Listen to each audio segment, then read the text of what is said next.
আসসালামু আলাইকুম, কেমন আছেন সবাই? আশা করি সবাই ভালো আছেন, আপনাদের দোয়ায় আমিও ভালো আছি। তো গাইজ, আমি আলমডাঙ্গাতে গেছিলাম। আলমডাঙ্গা নদাপাড়া আমাদেরই গ্রামে। তো ওইখানে আমার এক আত্মীয় তার নিজের জমির উপরে গরু ফার্ম দিছে। তো ওইখানে যাইতেছি আর কি। আমি আমার এক ফ্রেন্ডের কাছ থেকে শুনলাম। তো আমি আর আমার বন্ধু আরও অনেকেই আছে, ওইখানে যাইতেছি। এখন দেখতে থাকেন, আশা করি মজা লাগবে আপনার ভিডিওটা। তো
আমি এই ফার্মের দায়িত্ব আমি আছে, দেখাশোনা, পরিষ্কার রাখা আমার এই দায়িত্ব। বেলার মধ্যে 3 বার আমি এইসব ফার্মে কাজ করে হলো ময়লা মাঠে সাফ করা, গরু খাবার দেয়া, মানে ধোয়ানো, তারপরে খাবার দেয়া, দিনের মধ্যে 2 বার ধোয়ায়, দুপুরে বেলা 8টাতে 10টা 11টার মধ্যে খাওয়াবো, প্রধান পরিবারে তার খাবার দেবো, আবার নাগা সন্ধ্যা, তারপরে আবার রেস্ট। আমি আর কিছু যদি জানার, বর্তমানে এখন আমার মালিকের কাছে শুনতে পারবে।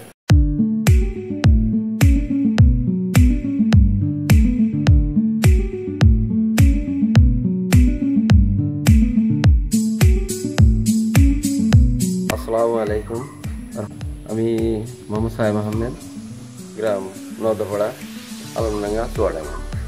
আমি ফার্মটা 15 তারিখের দিকে শুরু করছি। নতুন উদ্যোক্তা। আমি আগে চাকরি করতাম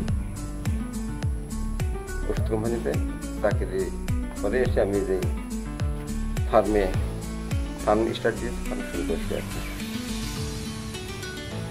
আচ্ছা, আপনার এখানে দেখলাম ফ্যান নাই, গরুর উপরে একটাও ফ্যান নাই। অন্যান্য যারা ফার্ম দেয় আর কি, তাদের হচ্ছে গরুর উপরে ফ্যান থাকে অনেকগুলো, আমি দেখছি।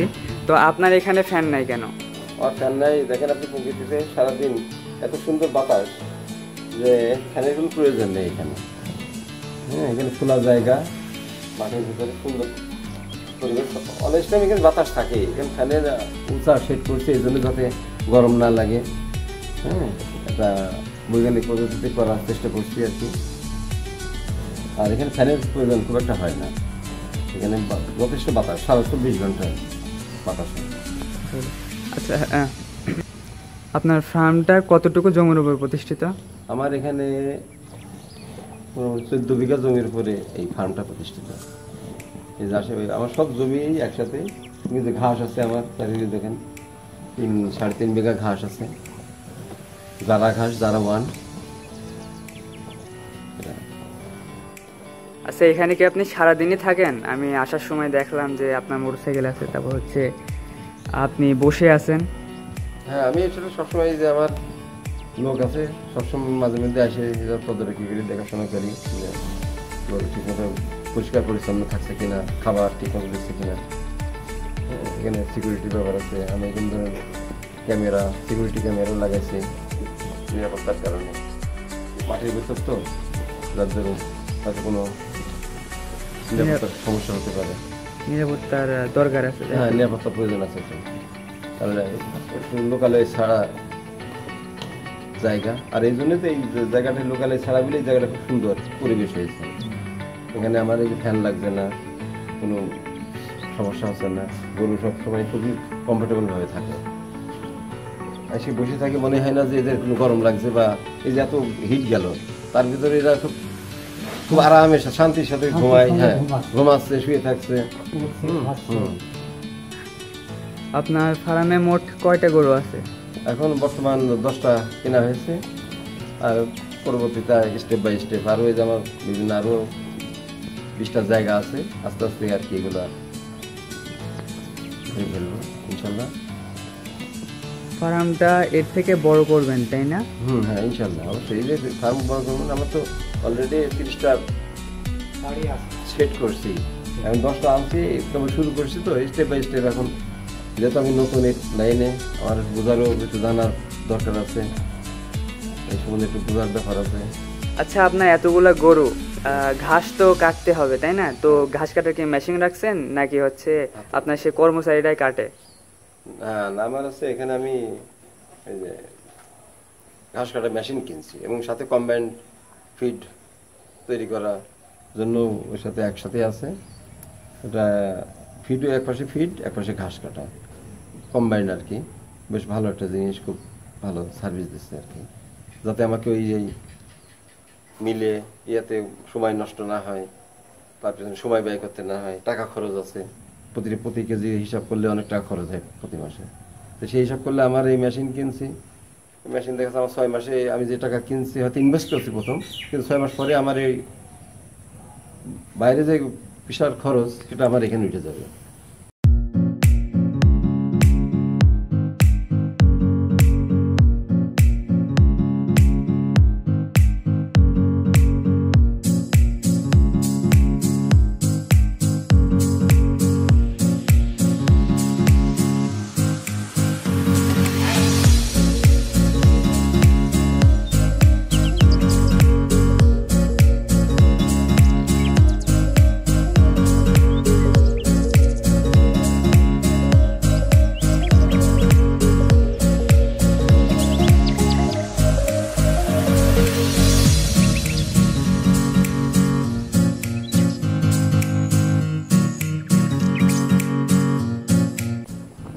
এখানে কি আপনিও থাকেন?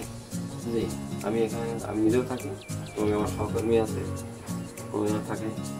আমার এই যে সিসি ক্যামেরার মনিটরটা, এটা আমি আমার সহকর্মীর রুমে সুন্দর মনিটরে দিয়ে দিয়েছি। সে সবসময় ঘুমের থেকে উঠলে দেখতে পাচ্ছে বা শুয়েও দেখতে পাচ্ছে যে তার গরিবরা কী অবস্থা। তাদেরও সুবিধা থাকে। ভিডিওটা ভালো লাগে তাহলে লাইক, সাবস্ক্রাইব এবং শেয়ার করবেন। আশা করি আপনাদের এই ভিডিওটা ভালো লাগবে।